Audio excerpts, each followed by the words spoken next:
Hey everyone, this is Riddle Hakaraja Rave, and I'm here with my recap and review of Raised by Wolves, season number 2, episode number 4. And this show, why is this show so much fun? I really enjoyed watching episode number 4. Now, I could be wrong, but as far as I know, season number 2 is going to have 8 episodes, so that would mean that episode number 4 was basically the halfway point, and a lot happened, and I'm really looking forward to seeing what's going to happen next because there are a whole lot of twists and turns and a whole lot of mystery, which I don't necessarily understand a whole lot of it, but such a fun show, such a fun show. So anyway, the episode opens up with Marcus's people keeping a lookout, especially after Paul ended up warning him in the previous episode about the Trust basically sending an attack force over there. So yeah, they're keeping a lookout and they're like, Marcus, we don't see anything yet. So Marcus goes in and he ends up talking to Paul and he's like, you know what, Paul, there's no attack yet, but you know what, don't worry about it because I do trust you. I do trust you, okay?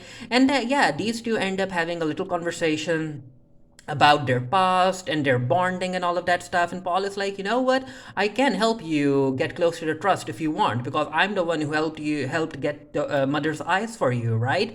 And Marcus is like, well, to tell you the truth, I kind of regret involving you in such a manner in my mission. But yeah, these two bond over how they're connected to Saul. And even Marcus is like, oh, really?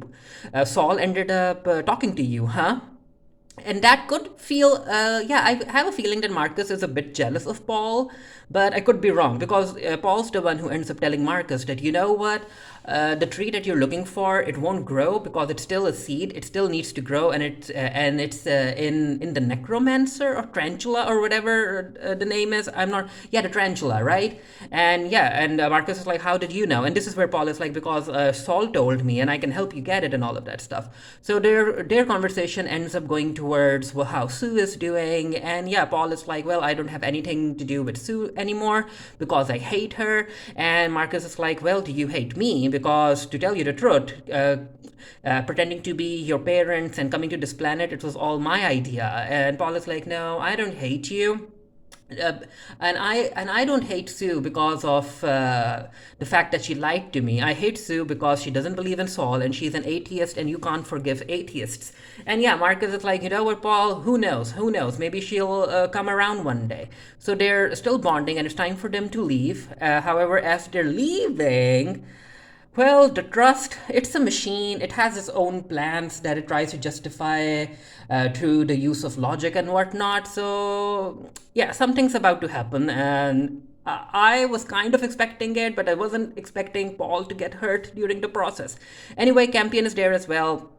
And this is where I think it was Decima or someone else who actually asked the kids how they even knew that they were here, that the hideout was here. And Campion is like, well, we kind of followed Virile, and she ended up leaving a trail that we followed. And yeah, Holly is like, yep, Campion is able to track anything. And Decima is like, yeah, that's because you're a native of this planet.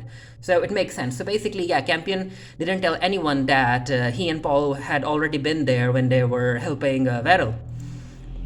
And this is where they mention their mother having necromancer eyes, and Beryl is like, well, I would like necromancer eyes. And Campion is like, well, if you had those eyes, no one would have been able to look at your face.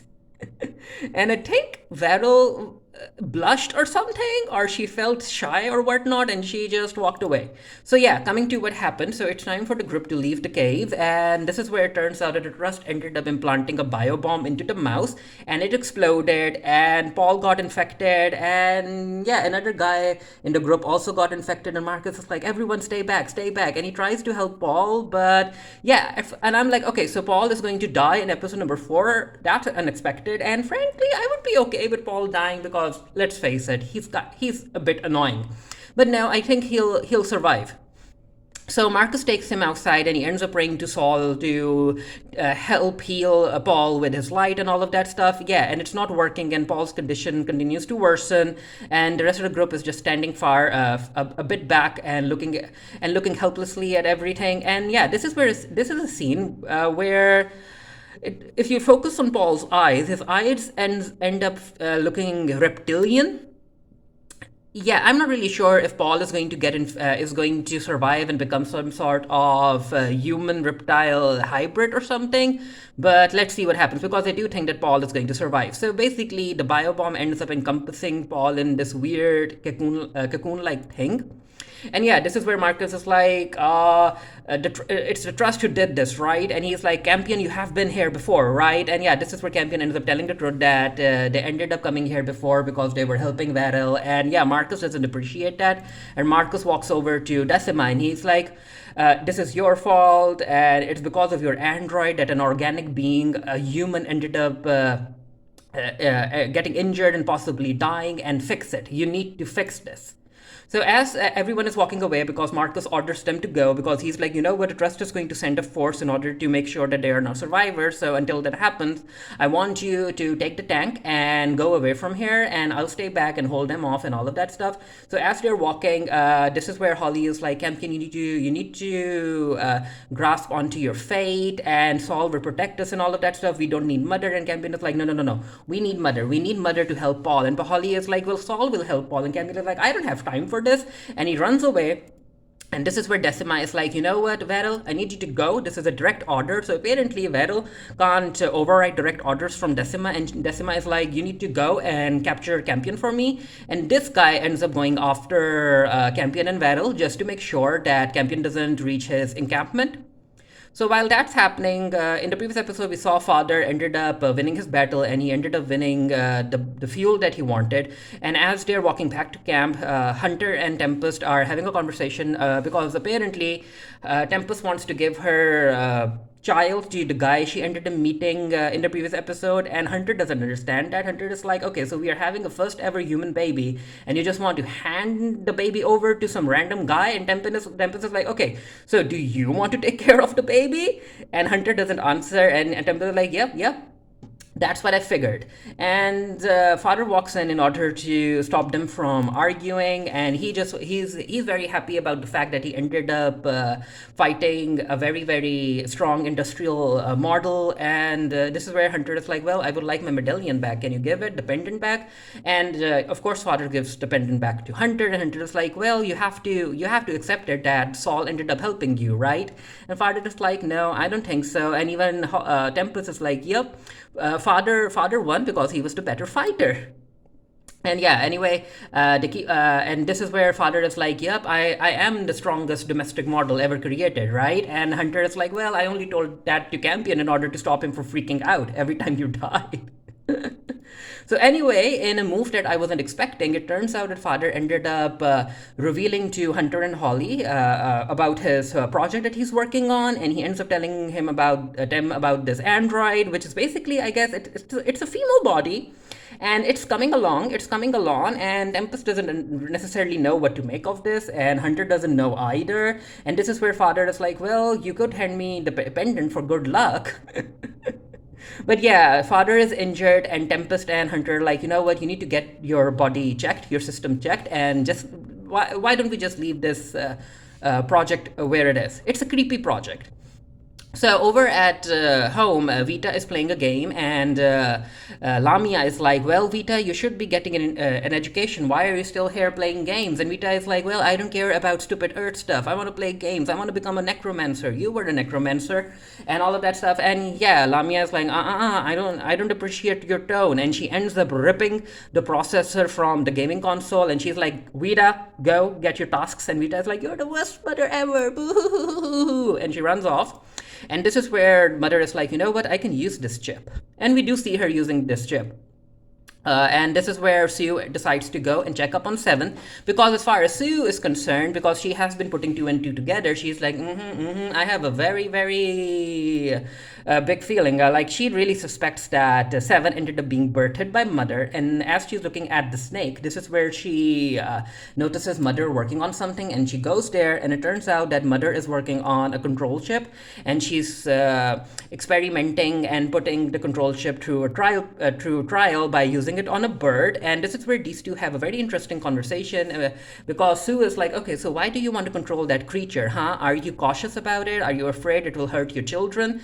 And yeah, Mother is like, no, I'm not really afraid of it. I'm just being cautious. And Sue is like, well, the best thing for you to do would be to simply kill it. And yeah, this is where Lamia ends up lying to Sue. She's like, I don't think that's a good idea because Campion has grown quite close to the snake, and apparently, according to Paul, ended up telling Campion that it's a sacred being and we shouldn't hurt it and whatnot. So I don't want to disappoint Campion. And Sue was like, Sometimes your compassionate programming overworks.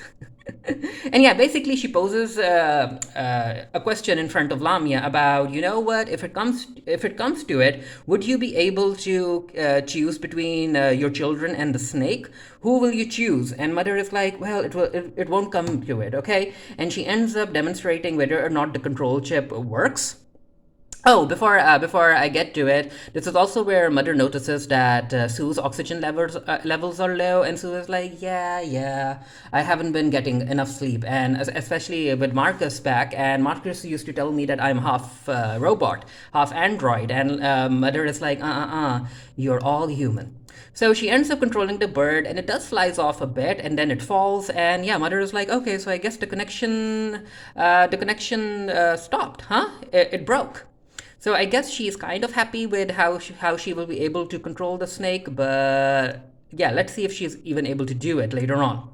So as Campion is trying to run back to camp, this is where he ends up hearing a voice that's similar to the same voice that Seven emits, and he's like, "Wait, did Mother leave you?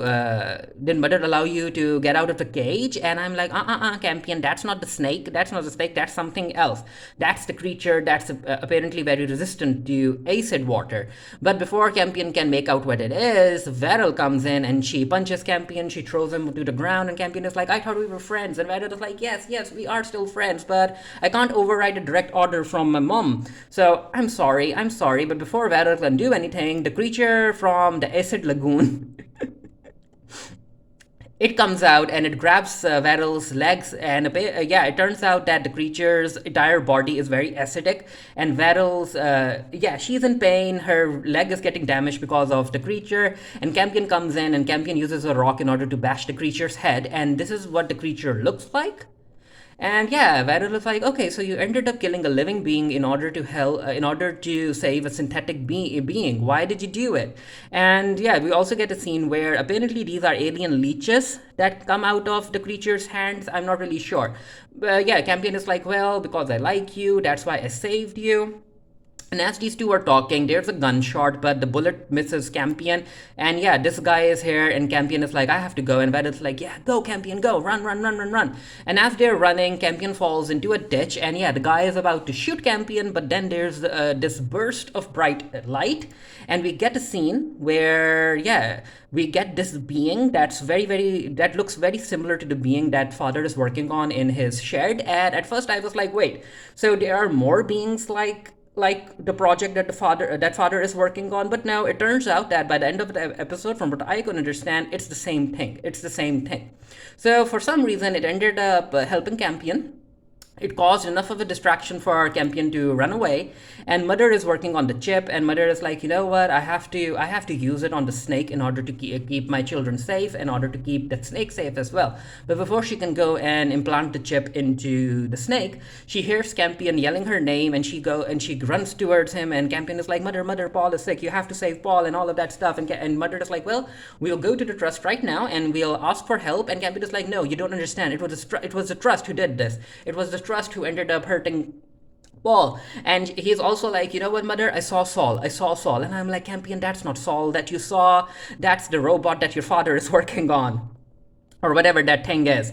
So yeah, these two run towards where Paul is, and Varel ends up coming back to the campsite all limping because her leg got injured, and she's like, Mother, I ended up going after Campion. I followed your orders. I swear. Yeah, but Mom is like, this isn't going to cut it. And she's like, you know what? It's time. It's time that I put you out. And yeah, you're useless right now. And Varel is like, don't do this, as the rest of the group end up grabbing her. And even Holly is forced to participate. And yeah, Decima ends up taking out the scalpel, that Paul also noticed in the previous episode, and she uses it to start slashing at Varyl's face. And during the process, Decima ends up hurting her own hand. And yeah, Varyl is like, "Yep, can't you see? You're hurting yourself. You don't have to do this." And yeah, Decima doesn't stop. And this is where Varyl is like, "Well, are you going to snap my neck too? Are you going to break my neck?" And Decima is like, "You're not her. You're not her." And yeah, this is where Varyl's like, "Then who am I?" And Decima ends up ripping Varyl's face right off, and we can see the android structure beneath, very skeletal like. And Decima is able to run away. Not Decima, Varel is able to run away, and Decima gives chase. And yeah, this is where Varel ends up, I guess, taking her own life by jumping off the cliff and breaking her entire body. And Decima just looks at what she has done, and she ends up dropping the scalpel from her hand. Maybe it will come back again, who knows? So yeah, Mother ends up encountering Marcus, and she's like, "Marcus, where are my children?" And Marcus is like, "Well, Holly's safe, but Paul, the trust ended up hurting Paul." And he's like, "You know what, Mother, I don't want you anywhere near Paul, because I did get orders to show mercy and save your life previously, but I'm not getting such instructions right now. So I am warning you." And Mother is like, mm-hmm.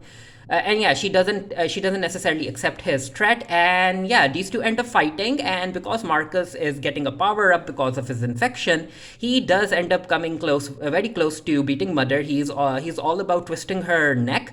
However, before that happens, Campion comes in with an assist. He throws a rock at Marcus's head, and that gives Mother the chance to get the upper hand on Marcus during the fight. And this is where she notices that, you know what, Marcus, your power, the power that you have, it wasn't given to you by a god. You stole it. You stole it from me. And yeah, this is where she ends up extracting her necromancer eyes from inside Marcus. And I'm like, yeah, finally. And she takes the eyes out, and she's like, "Campion, don't look at me. I have to go. I have to use these eyes." And she does. She picks up Paul, and she decides to go back to the camp. And she's like, "Tell the trust to open the door and give me the antidote. I need you. I need his help to save Paul. And I don't want to hurt any innocents and all of that stuff." But yeah, the soldiers over there, they're like, "The trust, tell us, what do we need to do?" And the trust is like, "Well, shoot to destroy, shoot to destroy." And I'm like, that's a big mistake. That's a big mistake. So they start shooting at Lamia, and Lamia's like, you leave me with no choice. And she ends up converting into her necromancer form, and she starts screaming, and people are dying. Yeah, the soldiers are dying, the tanks are getting destroyed. And then she ends up flying close to the main structure, and she's like, "I need you to surrender. I need you to open the door, and I need you to give me the antidote for Paul." And the soldiers are like, "What are our orders? What are our orders?" And yeah, the trust, after I guess analyzing every opportunity or possibility, he's like, "Yep, there's no other option other than surrendering, so lower your weapons." And they do that. And yeah, Mother comes in with Paul in her arms, and she starts walking, and she decides to go to Sue, and she's like, "This is Paul. I need you to help him and try and keep him alive. I'll go and talk to the trust to get the antidote." And of course, Sue is very worried about Paul. And yeah, we get an entire conversation between the trust and Lamia, and it's a very, very interesting conversation, because Lamia is like, "You ended up using my children as pawns. Why would you do that? I need you to give me the antidote for Paul." And the trust is like, "Well, if you look at it logically, sacrificing 2 or 3 humans in order to save the rest of humanity, uh, I think you too should go with sacrificing the 2, 3 humans in order to preserve everyone else." And yeah, Mother is like, "No. My programming is taking care of my children. You do not put my children at risk." And the trust is like, "Well, it was a calculated move, because the children were already in contact with a terrorist who was a threat to all of us." And Lamia's like, "Well, you should have told me. If you had told me, I know how to discipline my children," and all of that stuff. But yeah, and this is where Lamia's confused. She's like, "I'm very surprised that we're supposed to be from the same mind. How can one's mind betray themselves and all of that stuff?" And yeah, this is where she's like, "You know what? I'll give you some options, and I want you to accept those options." Now she's like, "I need you to give me an antidote for Paul. And I need you to promise me that you won't ever put my children in harm's way ever again." And yeah, the trust is like, that's not possible, because there's no antidote, and I can't make such promises." And yeah, Lamia is like, "Well, I have no other choice. I have to shut you down, even though I'm not the one who's interested in control." And yeah, this is where she starts shutting down the trust by taking out these cylinders, and the trust is like, you know what, Lamia, you have to ask yourselves, because saving your children and saving humanity are two very different things, and saving humanity requires sacrifice and the ability to look beyond your own existence and all of that stuff. And she's listening to what the trust is saying. She understands the trust, but yeah, but she's like, my duty is to be compassionate to my children. And yeah, she shuts down the trust, and tears trickle down her eyes. And during their conversation, there was another thing where Lamia was like, you know what, I need you to override your systems, and I need you to override your systems and help me. And the trust is like, no, no, no, I'm unable to override my systems and all of that stuff. So yeah, you can tell that Mother is a very, very different android, someone who's able to override her systems, compartmentalize, and all of that stuff. So after shutting down the trust, this soldier guy comes in, and yeah, he's very, very sad because he can't hear the trust anymore, and his entire identity was connected to the trust. And with no trust to follow orders from, I'm looking forward to seeing what his arc is going to be. What higher purpose is he looking for? Maybe he'll get involved with Marcus. Who knows? So there's chaos in the camp, because everyone is like, the trust is gone. What's going to happen now? What's going to happen now? Is the necromancer going to be our next leader? Is she going to be cruel and all of that stuff? And yeah, Lamia is like, no, no, there's no reason for you to fear me. I'm not interested in control, and I promise you, I really promise you that when a suitable human leader is identified, I'll pass the bat on. And I'm like, yeah, isn't that exactly what the trust said? But he never passed the baton. And yeah, basically Lamia is like, I'm not your leader, I'm your servant. And the people are like, I guess we'll see. So Marcus goes back to his campsite, and he's like, the necromancer came and took Paul, but you know what? We'll save for now. However, we should get away from the beach and go inland. So let's do that. And he's like, okay, so where's the android? And this is where Decima tells Marcus that she took care of it. And of course, Marcus is very proud, and he's looking after her injury. And this is where Decima is like, I'm noticing something different. The veins are gone. You feel different. And Marcus is like, what the heck are you talking about? You're in a state of shock especially after you killing your android that you were very close to, so it's nothing for you to worry about. And then these two kiss, and yeah, Decima can really feel that Marcus is different, because I think she isn't able to sense the warmth that was emitting from Marcus. And yeah, maybe she'll lose her faith in him. Let's see where that goes. So the episode is coming to a close, and we see a shot of Sue trying to take care of Paul. He's in this weird cocoon thing, and I think that he's going to come out as a weird human hybrid. Who knows? And then father goes into his shed, and he's like, oh, where's my project? And it looks like, yeah, the shed has been destroyed. And yeah, he's like, okay, so I guess mother ended up confiscating you, huh? You were giving me comfort, and mother took that away from me. Why would she do that? And as he's talking, he notices a light coming out from outside, and he opens the shed door. And yeah, it's the same thing that Campion saw in the forest. So I guess it was the same thing that ended up helping Campion, or maybe this is a misdirect. I'm not really sure. So as father is looking at this bright glowy thing, his eyes start to flicker. I think something's happening to his programming, and yeah, this is where the episode ends, and I can't wait to see what's going to happen next. Again, a very, very well written show. Why is it so good? I'm not the biggest sci-fi fan out there, especially when sci-fi involves androids and flying spaceships and all of that stuff, but this show has really got me. Let me know what you thought of the episode down in the comment section below, and until next time, stay happy, stay safe, stay blessed. See you guys later. Bye.